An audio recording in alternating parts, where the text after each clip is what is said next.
All right. I'm very disappointed that we were unable to send our seniors out any better than that. It was not at all what was intended for these guys today. Could not overcome a slow start. Couldn't get off the field, and unable to get any much time of possession, especially in the first half. With that, I'll open up. Raise your hand. We'll get a mic to you for questions. Please make sure we've got a mic. Go ahead, Trevor. Coach, Rakeem Boyd only had 3 carries in the first half, and for a guy that had 180-plus yards, why was he not going anymore? Well, I think a lot of it had to do with we had 4 possessions in the first half. Time of possession, when we fell behind, we mix it up a little bit and try to throw the ball a little bit. But I think time of possession had a little bit to do with that. You said you couldn't get them off the field, so they scored 5 touchdowns on their 5 first-half possessions. What was going on? Were they doing anything differently than what you thought, and why that defensive performance today? Well, they obviously they were very efficient on 3rd down, and when they got to 4th and short, they were efficient on that. I think they were perfect on 3rd and 4th down in the first half, and they did a great job of keeping us off the field, controlling the clock. And we've got, I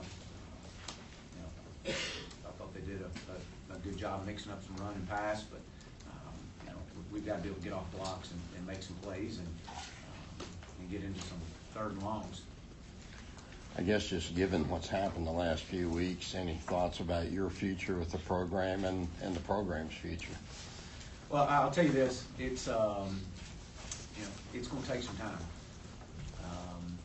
This is not an overnight fix, and we've seen that now for 2 years. We're all frustrated. We're all incredibly frustrated. We have a big youth movement on this team, and a lot of young guys that are contributing and going to be tremendous football players. But where we are right now with these guys, we've got some major deficiencies. We have to fix, and we have to fill. And but this is not an overnight fix. Chad, I think a lot of people can understand losing SEC games and stuff, but to be blown out at home by a group of 5 programs, I mean, I know you're young and stuff, but how do you explain struggles like that? Very disappointing. Disappointing in the fact that we let a team and give them credit. They came in here but for us to come in here and not be able to get off the field and have an opportunity to score some points is very disappointing. And we've got to just continue to we've got some deficiencies, and we have to go fill them. Coach, tough question here. You got SEC Network watching, you got fans watching, and I know this is a tough time, but can you address, are you the guy for this job? And we've seen very little improvement, and you've got the microphone now. Can you tell our fans, are you the guy? Absolutely. I am the guy. I am, there's no question. I knew that this was going to take some time. I knew that this was going to be a process of recruiting and developing and building, and especially in this conference. I knew the strains that take place weekly in this conference, and the depth that it needs to be successful. And right now we don't have that. We've got to go get that. We've got to recruit to it, and we've got to continue to develop. And right now, it's unfortunate that we're playing as many young guys as we're playing, but that's the truth. Chad, if you look at the results of Western Kentucky coming in, and nothing in their schedule compares to what they did today to the opponent they played. Can you say that Arkansas is at the bottom of college football right now?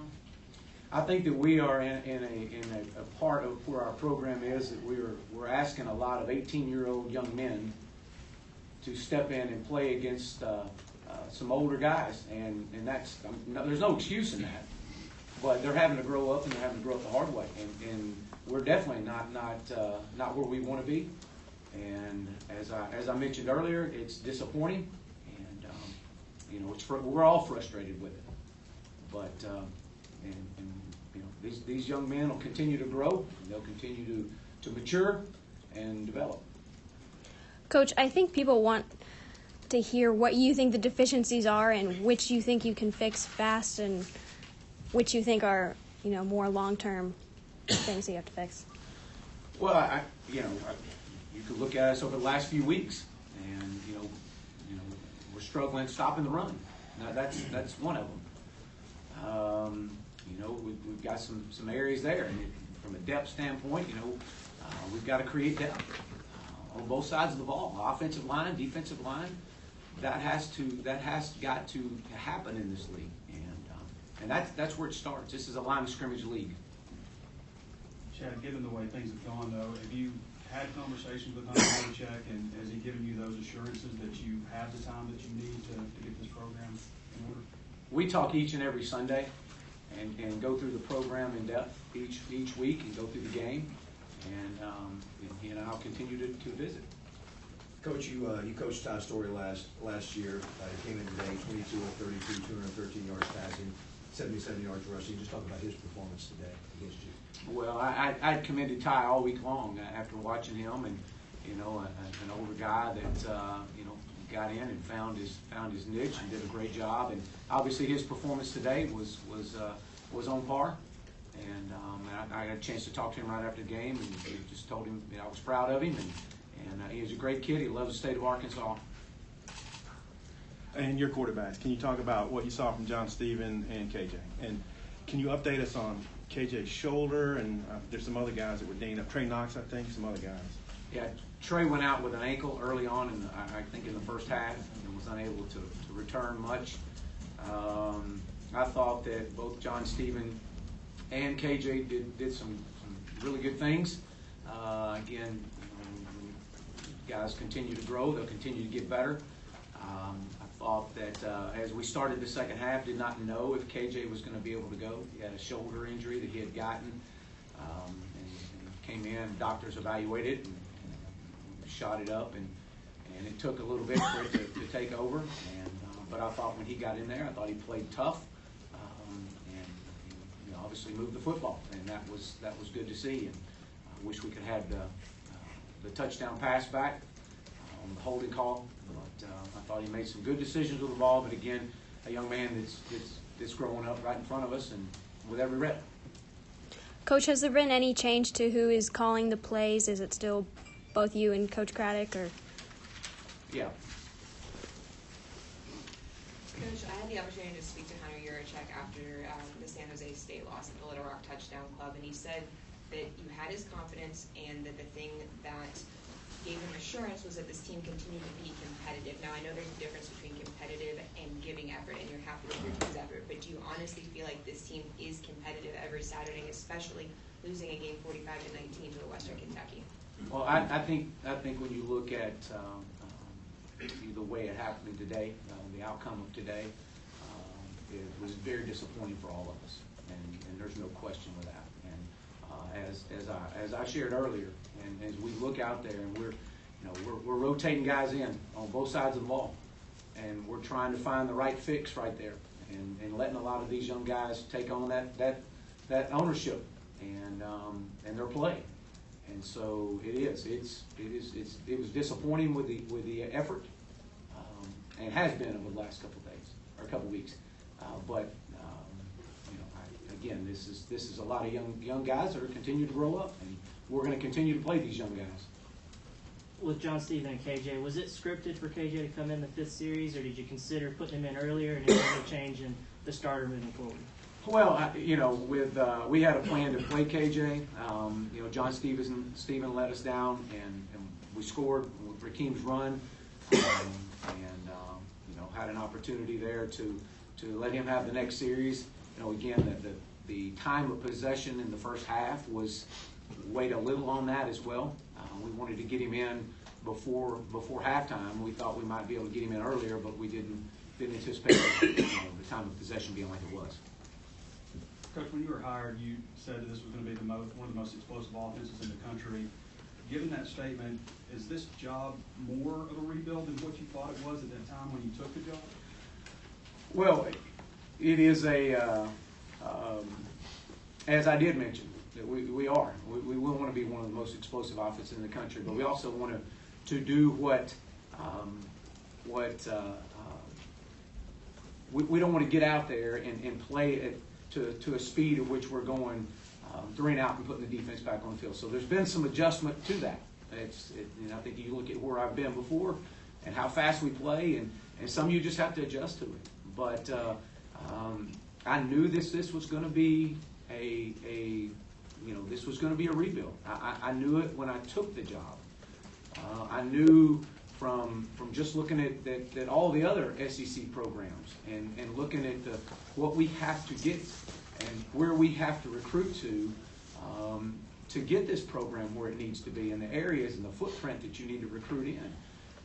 And that was part of the reason why I got the job is because of our recruiting and footprint, and that hasn't changed, and it's not going to change. And we have got to continue to recruit. We've got to continue to develop, and that's where we are. And it's going to take some time, and it's everybody's frustrated with that, and I get it. I am too, but I also understand that there is some time that to get this thing right, it's going to take some time in this league.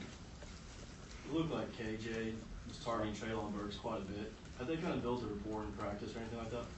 Well, I'd have to go back and look at the film on it, but I do think that they do got a great chemistry there. I know he's trying to get the ball to Mike a couple of times. I think we had a few there. Trying to get the ball to his running backs, but I think that we were trying to get the ball in 16's hands. There was no question about that. Being one of our dynamic playmakers, and so that was the plan there. And then obviously they've got a really good chemistry, but and they'll continue to grow. Last one, Tom. Yeah. What does the next week look like for you, Chad? Open day. What's on the agenda? Well, we'll be back in on Monday at a team meeting, and practice Tuesday, Wednesday, and Thursday. We'll be out on the road. All coaches will be out on the road recruiting Thursday and Friday and Saturday and at games. So this will be a big week for us in recruiting. Thanks, Coach.